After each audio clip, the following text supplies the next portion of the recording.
I'm Sim. I've been volunteering for Children Heard and Seen since April 2019, so about 6 months I've been mentoring. I found out about Children Heard and Seen through a leaflet, actually. I'd been pondering the thought of mentoring for quite a while, and then coincidentally, it was literally just good fortune, in my local village shop, some flyers appeared about the charity needing mentors for children with a parent in prison. So I picked one up and made the phone call. It was that easy.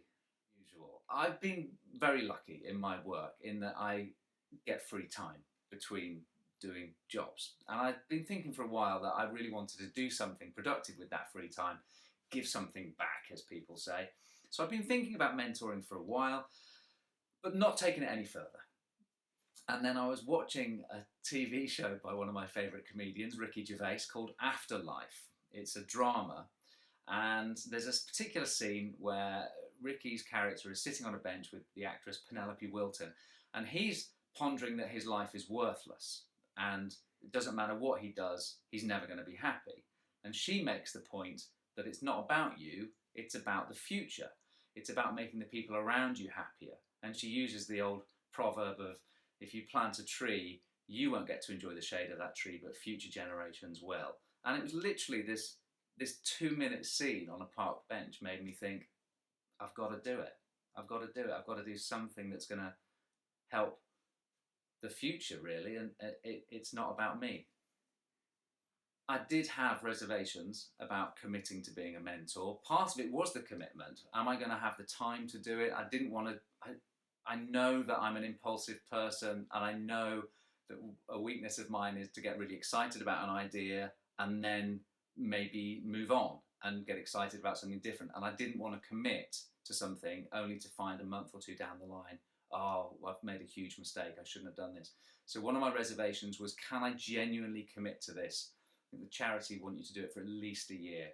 So that was a reservation I had. Could I find the time? So I really wanted to make sure I could do that. I had other reservations around safeguarding. How does it look for a grown man in his late 40s to be spending time with a 10-year-old child once a week? I was worried about that. I was worried a bit about whether the family would begrudge it in any way. Certainly the imprisoned parent, would they begrudge me being involved with their child? They were my reservations and all that. They were all put to ease by the charity. The safeguarding thing in particular was dealt with really, really easily, because they've had the same concerns. They have all the same concerns, and thankfully the charity talked me through each one of those in a really simple way, to do with the protocols they have. It's really structured, the time you spend with the child, so everybody feels protected and safe. There's really no risk from the mentor's point of view, or of course from the child's point of view. So I felt really reassured actually after I'd spoken to them about those. The engagement that I have with the charity is weekly, so I feel really supported actually by the charity because of the system that they have set up for mentors. For instance, you have to stay in touch by email before you go and meet the child, let them know when you're meeting them, and then afterwards just check in and tell them how it went, even if nothing particularly remarkable happened, just a line just so that they know it's all gone well, no alarms, no surprises, that's fine.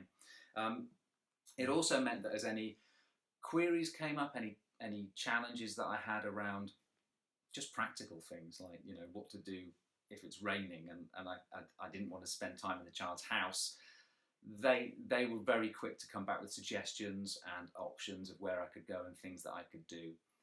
And also the charity offer lots of training, offer lots of support with other mentors, a chance to share experiences. So I felt very supported by the charity.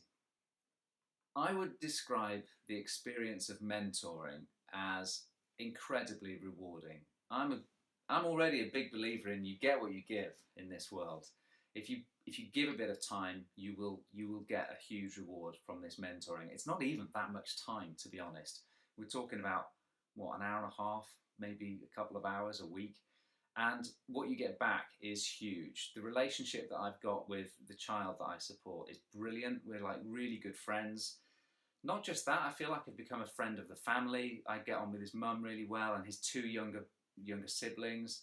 So I feel like it's been really rewarding. I feel like I'm kind of making a bit of a difference. I feel like I'm helping out a bit. So I suddenly feel quite useful, which is nice. But even outside of the relationship I've got with the child, it's meant that I've gone to bigger events. I've gone to things like the Easter party, the Christmas parties coming up. We did the summer camp. I ran a juggling workshop. I met loads of the other carers and a lot of the other kids. So I would describe my experience as rewarding and fun, actually. How would I sum up the relationship between me and the child? It's funny, obviously I'm not going to say his name on this video, but of course I'm picturing him in my head and I'm wondering what his answer to that would be. He would probably say something quite funny.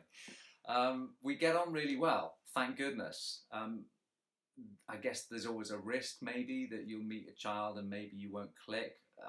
Maybe that happens, I don't know. With me it hasn't at all. We get on really well. I've I've been a dad. I've raised 3 children already, but I've never had a son. So for me, it's a great opportunity to sort of do boy stuff. So we take his bike out and jump on ramps and play football and things like that. So my relationship with him is very much as a mate, I would say, a friend, as opposed to a parent. I'm absolutely not doing that at all. So if he's got an issue, something he's got a gripe about to do with whether he can take his phone to school or whatever. My kind of role in that isn't to say, oh well, if you're not allowed, then maybe you shouldn't do it. My role is kind of be like, well, what does your mum say? And I kind of throw it back to there. It's an interesting new role for me, I think, to not be the parent, to be the friend, but the supportive friend who's got a bit of experience. I think that's what I'm trying to do, and I think that friends is the short answer to how I'd sum up the relationship.